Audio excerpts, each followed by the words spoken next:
What's up, guys? Welcome back to Newswave. Well, we made it. It's Friday. That means we have the whole weekend to play a bunch of games, and let me know what you're going to be playing this weekend, because I think I'm going to be spending some time with Guardians of the Galaxy. I just started it the other day, and it's surprisingly good. Better than I was expecting anyway, so I'm looking forward to that. Today, though, we have a bunch of things to go over, which does include sales numbers revealed by Nintendo for the Switch, letting us know how many systems they've sold heading into the holidays, as well as software, and it also looks like Nintendo is facing a bit of pressure from last year. Also, we are going to be talking about Elden Ring. We had that gameplay trailer revealed yesterday, and it's looking pretty good. Guys, if you enjoy these videos, make sure that like button helps out a ton. And if you're new here to the Spawn Wave channel, make sure you subscribe down below and ring that notification bell so you can keep up to date with all the uploads here on the channel. And we're going to start today with Forza Horizon 5. Early access has started. Depending on which bundled version you have purchased, you can technically go in the store, buy like the Ultra Premium Edition or some like premium add-on pack, and you can start playing right now.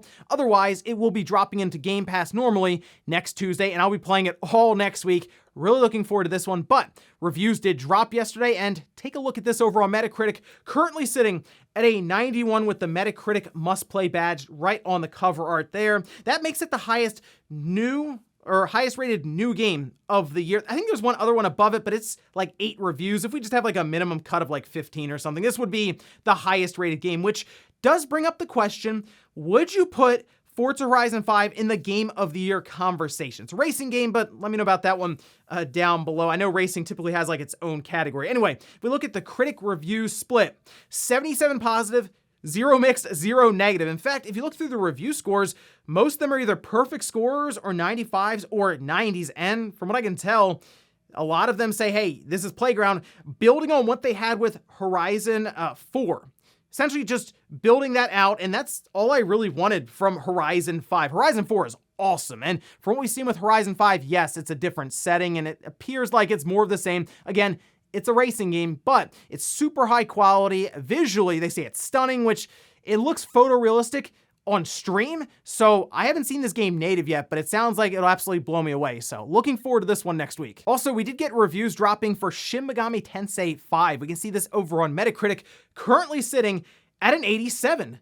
That's actually pretty good, I would say, for Shin Megami Tensei 5. Typically, JRPGs have kind of a hard time when it comes to reviews overall, but we can see the critic review split, 45 positive, 3 mixed, 0 negative. Many of them say that if you are looking for more of a, I guess, a hardcore JRPG, this is the one for you. Visually, they say it's very good for the most part. I think the one review that got people kind of annoyed, and I kind of get it here, was IGN, as they brought up Persona maybe like 10 or 12 times when you're reading through it. They kept going back to Persona 5 over and over and over again, and that was like one of their closing statements was, this feels like it's Persona without the personality. I mean, Persona is a spinoff of Shin Megami Tensei, so I guess you can kind of connect them that way, but I don't know. I look at Shin Megami Tensei 5 and then I look over at Persona. In my mind, they're just completely separate, but hey, that's me. Looking forward to Shin Megami Tensei 5 though when it releases next week. It's a very long game we talked about this for the Famitsu reviews where it got 1 point higher than Sonic Forces, so good news there. But 50 hours or so to play through, at least 100 to complete everything. So this seems like the big JRPG to pick up this holiday. Oh, and we've been talking about Marvel's Avengers the past couple of days now, mostly because of Square's comments. However, we have some pretty good news, especially if you bought the PlayStation version hoping to play as Spider-Man. We now have a date for that release. We can see this released over on their website, with Spider-Man releasing on November 30th through the New Hero event, and that is going to be a PlayStation exclusive. They've already said this a long time ago ahead of release. And then some other announcements they have were power level increase, gear upgrading, shipments, and per hero weekly objectives. That's linked down below in the sources if you want to read through this and see exactly what's being added and changed. It's gone through a lot of controversy, obviously, but good to see they're finally releasing Spider-Man. Just took a lot longer, I think, than people were originally expecting. And guys, with some of the quick news out of the way, let's get into the bigger stuff. Let's start right away with Nintendo and their most recent financial report, this spanning Q2. And they also kind of go back to the beginning of this fiscal year, which started in April. It'll run all the way until the end of next March in 2022. Now, this previous quarter would then be July, August, and September. We can see this over on their investors relation page, where they now give us a breakdown for the Switch, sitting at 92.87 million units, which means that over the last 3 months, they sold 3.83 million units. That is actually down by about 3 million units if you compare to last year of that same time period, which we're going to get into here in a second because Nintendo did report some numbers that didn't go over the best with investors, but if we take a look at that lifetime to date sales for the Switch, 92.87 million units, that puts it roughly 9 million units behind the Wii. Remember, that's just over 101 million units. I believe the Switch will have the opportunity to pass it by the end of this year, becoming Nintendo's second 100 million console seller, which, I mean, that's a big milestone for Nintendo to pass, especially considering the Wii's overall success. We're going to kind of come back here and talk about why Nintendo may not be able to do that this holiday. However, if we go over to software, we can see the lifetime now sitting at 681 million units, which means Q2 accounted for 448 million units there. Pretty good overall, considering Nintendo is also working towards a 1 billion mark for overall software sold. We can also take a quick look at the 10 best-selling first-party Switch titles. However, I noticed they really haven't changed much, maybe 1 or 2 Switch places, but it's still Mario Kart 8 Deluxe at the top at 38.74 million. That's actually the best-selling Mario Kart game now, by the way. I covered this a little bit on the second channel, so make sure you check that if you want some more of my in-depth thoughts on that, and then I guess an alleged Mario Kart 9 someday. We'll see. And then we have Animal Crossing New Horizons, of course, still trailing Mario Kart 8 Deluxe there. Smash Bros. Ultimate, Breath of the Wild, Pokemon Sword and Shield, Super Mario Odyssey, Super Mario Party, Pokemon Let's Go Pikachu and Eevee, Splatoon 2, and then Ring Fit Adventure, actually over 12 million units, is pretty impressive for a game like that. So that's kind of cool to see. They also went over some other games that were not in the top 10 that they'll be logging here on the list, which includes the recently released Skyward Sword HD, 3.6 million units, which, by the way, that puts it right up against the Wii release already in just a couple of months. So there's your Switch effect there. And then they also talk about new Pokemon Snap at 2.19 million units. And then Mario Golf Super Rush was updated to 1.94 million. But now let's talk about why Nintendo is feeling some pressure from last year, specifically last year's numbers. We can see this over on Nintendo Life where they kind of compared them a bit. We can see net sales, 624.2 billion yen. That's down 18.9% on the previous year. That's a pretty large percentage to be down year over year. But then you look at operating profit, 219.9 billion yen. That's down 24.5% on the previous year. And their net profit at 171.8 billion yen is down 19.4% from the previous year. To go a little further, they had to also draw on expectations when it comes to the number of Switch systems they'll be able to sell by the end of the fiscal year, going from 25.5 million units down to 24 million. Remember, for a while here with the Switch, Nintendo has just been upgrading their expectations for the system. Instead, now we're kind of downgrading, and it does come back to the chip shortage and Nintendo just having a hard time creating these systems, which we see across the board. Microsoft's having a hard time with their Xbox, Sony's having a hard time with the PlayStation, and yes, Nintendo's having a hard time with the Switch. However, there is one thing to point out here. While they did lower expectations for the Switch system itself in terms of units sold, they do expect operating revenue to increase by 4%, which makes sense considering over the next, 5 months or so, they will have a larger user base than they did over a year ago, especially through the holidays. So it makes sense why they'd say, you know what, we're still going to make more money overall at the end of the day. So even though Nintendo is showing off some numbers now that are like, ooh, that's pretty rough. Remember, a year ago, there was the whole thing with the pandemic. People were at home. Animal Crossing was going on an absolute tear, which means it was selling systems left and right, which is why Nintendo is about 3 million units short from last year, and they're unable to create as many systems as they would like to meet demand. So it's an unfortunate situation all around where Nintendo can't create enough systems, and they're competing with a time where they were okay creating systems and the demand was absolutely through the roof, unexpectedly so. Even Nintendo said we weren't expecting Animal Crossing to do that well, but everything kind of lined up with a lot of people at home looking for things to do. And oh wait, there's a Switch and Animal Crossing. But either way, I expect Nintendo to do very well this holiday. Remember, the Switch, it is using aging technology, so it will also be making Nintendo plenty of money, I'm sure, over the holiday, and the OLED system seems to be very popular. So I do believe they will probably come right up against the Wii at the end of this holiday season, right at the end of December. We'll find out more about that at the end of January, like first week of February.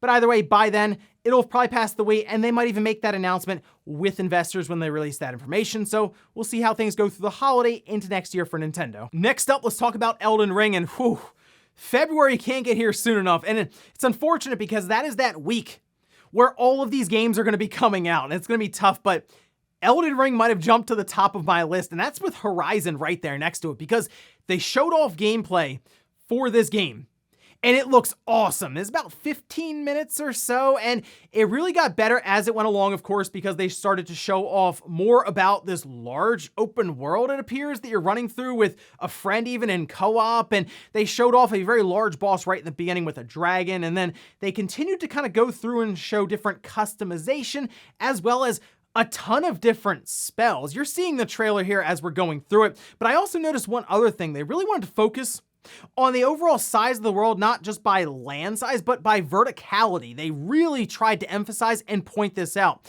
which shows me they were building on what was going on with Sekiro before, where they were having you kind of jump on rooftops. Now they have you scaling entire mountains in this game, and it just looks fantastic with the exploration and even the combat. The enemies are reacting as you're hitting them. Like, it just feels like this is the most ambitious game I've ever seen from Software attempt. So one, I'm hoping it turns out all right, because we know with these open world style games, they tend to have a lot of bugs that aren't found until after the game comes out. But I mean, we've seen it delayed another month, and for a while there, people were wondering if it just disappeared completely and it was never coming out. It became like a legend. And then here it is, kicks the door off the hinges, and Elden Ring looks awesome. I even think visually it looks pretty good. There were a few times in there where it looked like, all right, yeah, that's kind of from Software, like with some visuals and like the way they were clipping through different things, and it looks kind of janky at times. But I will say, for the most part, when they're like looking up at the overall landscape, you got like the sun coming through the trees, and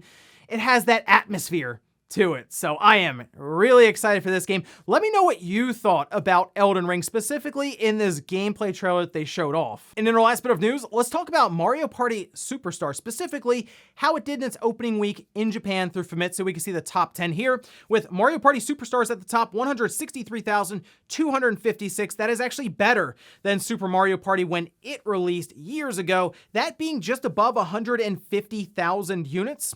Then we have Super Robot Wars 30, 70,849. Super Robot Wars 30, that one on the PS4 at 60,386. Fatal Frame, that coming in 22,196. Girls Side Fourth Heart, 21,675. Then Fatal Frame, that one on the Switch, 20,586.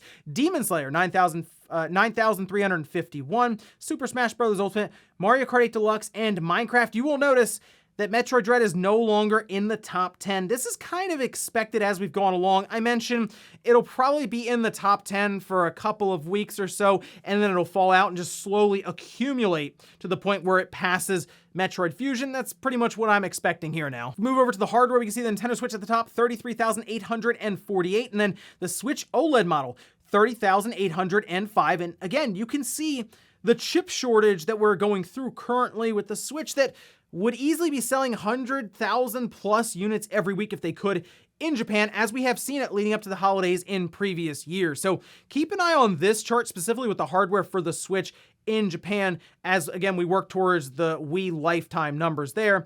PlayStation 5, 20,105. The Switch Lite, 10,150. And then we have PlayStation 5 Digital, 3,911. PlayStation 4, 1,975.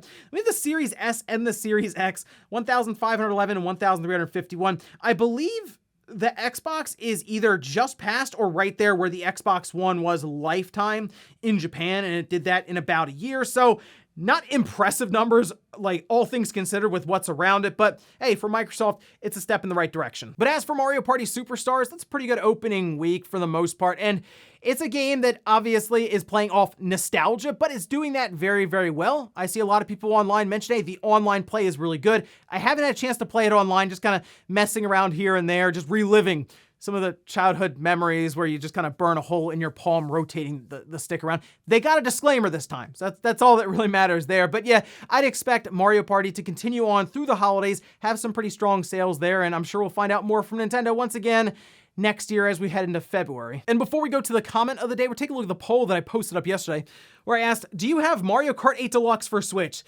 70% said yes, 30% said no. Well, there you go. We're just never getting Mario Kart 9. It's just, why would you release it if you're Nintendo? Mario Kart 8 Deluxe sold like 3.3 million units in this past quarter, which was only behind Skyward Sword HD by a couple 100,000 units. And that game just came out in July, so the game keeps selling. Obviously, it's helping to shift systems as they've gone along. It's going to be part of their Black Friday deal coming up, so there's no stopping Mario Kart 8 Deluxe. Maybe Mario Kart 9 will be the way that they launch the next Switch. It'll just be a cross-gen game. That probably makes the most sense for Nintendo. And we'll finish up with the comment of the day as you're seeing here. This is from Kale saying, companies need to realize that they don't need to make their games into a games as a service model. Those sorts of games are designed to take as much of your time as possible. So having a large number of games be like that simply doesn't work. Most people will either pick one and stay dedicated to it, or they'll play each one for about a week before they just give up and don't care anymore. Most of these companies like the idea of spending the money to develop a game and then just building on it for 10, maybe even 15 years, and continue to charge revenue on it as you go along. Again, games as a service. It essentially means they don't have to design as many games, but they can still bring in more revenue even. It's an interesting concept if thinking back to where we were with the PS2, where companies had to put out game after game after game. Rockstar was on an absolute tear that generation. There were games flying out of that studio left and right. Now there's GTA 5? Yeah, that's kind of where we are with that's the games as a service effect. I always point to Rockstar as the best example. And ladies and gentlemen, let's get to it here for Newswave. If you enjoyed this video, guys, hit that like button, really helps out. If not, hit the dislike. Leave comments down below about everything we talked about here. Today was Nintendo's financial report when it comes to the Switch, down from last year just about across the board. However, it makes sense based on the conditions last year to now. Let me know if you think they're going to be passing the Wii by the end of this year with this holiday. Also, what about Elden Ring? What did you think of that gameplay footage? I'm very excited now after seeing it in February. Feels like it's pretty far away. Thanks guys for watching. Have a great weekend. I'll see you back here Monday morning, 8 a.m. Eastern time for Newswave.